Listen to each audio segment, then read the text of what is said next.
Nous avons rendez-vous avec la ville de Saint-Dié-des-Vosges. On met en lumière un événement qui accompagne cette ville de Saint-Dié. Et ce week-end, c'est le festival Drop and Rock. Une programmation sur 2 jours, un vendredi, samedi. Il y a du blues, il y a du rock et surtout de la musique électronique. Et on accueille aujourd'hui sur nos ondes Géraud Didier. Bonjour Géraud. Bonjour. Géraud, responsable de la Nef à Saint-Dié-des-Vosges. Structure qui accueille de la musique également, puisqu'il y a l'école de musique qui fait du théâtre. Et là, le lieu se métamorphose un peu, puisque c'est un festival de rock qui arrive.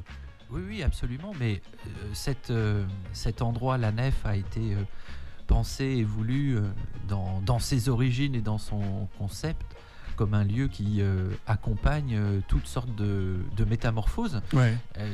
L'idée, c'est que ce soit le lieu qui est un témoignage de l'expression contemporaine dans la diversité de ses disciplines, de ses formes. Donc c'est tout à fait normal que ce plateau de la Nef accueille des projets de résidence artistique. On en a eu ces dernières semaines du côté du théâtre et de la musique. Ouais. On en a eu également cette semaine avec des artistes circassiens qui vont passer ce vendredi à Sadoul. Mais c'est pleinement dans sa vocation que de proposer d'être là aux côtés de Drop and Rock pour leur donner un lieu d'expression et de visibilité publique. Qu'est-ce que ça change par rapport à du théâtre et, vous le disiez, de la chorale, etc. Qu'est-ce que ça change pour vous d'accueillir un festival ? Alors, ça ne change rien parce que c'est vraiment désiré et voulu. Donc on ne s'éloigne pas de nos préoccupations, on ne s'éloigne pas de nos missions. Au contraire, je pense qu'on les remplit. Et techniquement, alors, le lieu, je présume qu'il y a quelques petites modifications, comme on l'aménage. Et en fait, non, parce qu'il a lui aussi été prémédité avec son grand plateau et sa tribune, une tribune de gradins, oui, pour que régulièrement le public puisse venir voir les résidences de création en train de se faire ou qui viennent juste de se finir sous la forme comme ça d'avant-première, de restitution publique.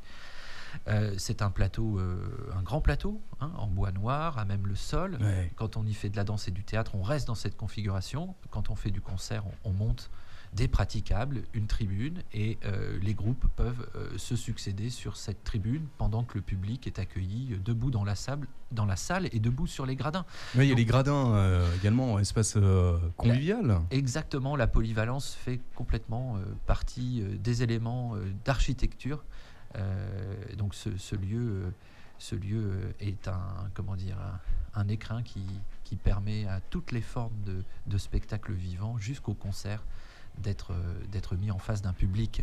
C'est l'occasion pour ceux qui ne connaissent encore pas la Nef de la découvrir. Exactement, c'est l'objectif, que la plus grande circulation des publics soit toujours au rendez-vous des initiatives de la Nef.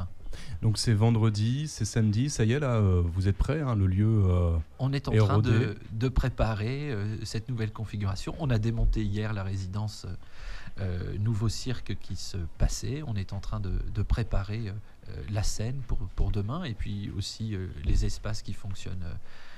Les espaces qui fonctionnent avec, lieu de convivialité, accueil, etc., ouais. Tous ces endroits-là.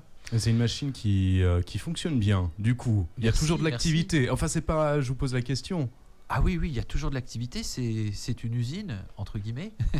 Elle l'était avant, du point de vue du textile, il y a longtemps. Elle est en train de le redevenir, du point de vue d'une logique et d'une économie qui est celle du spectacle vivant, c'est tant mieux. Et puis on avait à cœur de proposer à Drop and Rock de redéployer son festival. Je pense que la meilleure des formules, ce serait plutôt, on imagine le faire l'année prochaine, c'est-à-dire en 2014, sur une période peut-être plus estivale, imaginons fin juin, pour pouvoir aussi jouer des extérieurs, puisque nous avons une grande esplanade, des gradins qui forment une sorte de petit théâtre de verdure, un écran de projection sur la façade de la Nef. Donc on peut aussi imaginer que demain, dans le parc, le festival se passera dedans et dehors, ce qui serait intéressant, ce qui est une manière de montrer aussi les ressources du bâtiment. En tout cas, ce vendredi et ce samedi, on est au chaud. On est au chaud, et on espère tous que l'ambiance y sera chaude. Et ça débute donc le vendredi avec la place du kiff, du ska originaire de Metz, Kate Fish du blues, Make the Girl,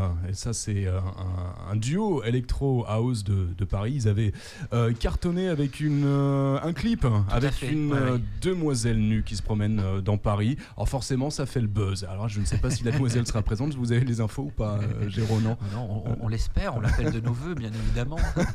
À découvrir sur scène donc vendredi. Et puis le samedi, Cold Silver de Strasbourg, il y aura également Bane Electro House et puis les Toxic Avenger pour connu de tout le monde évidemment, Electro Toxic Avenger.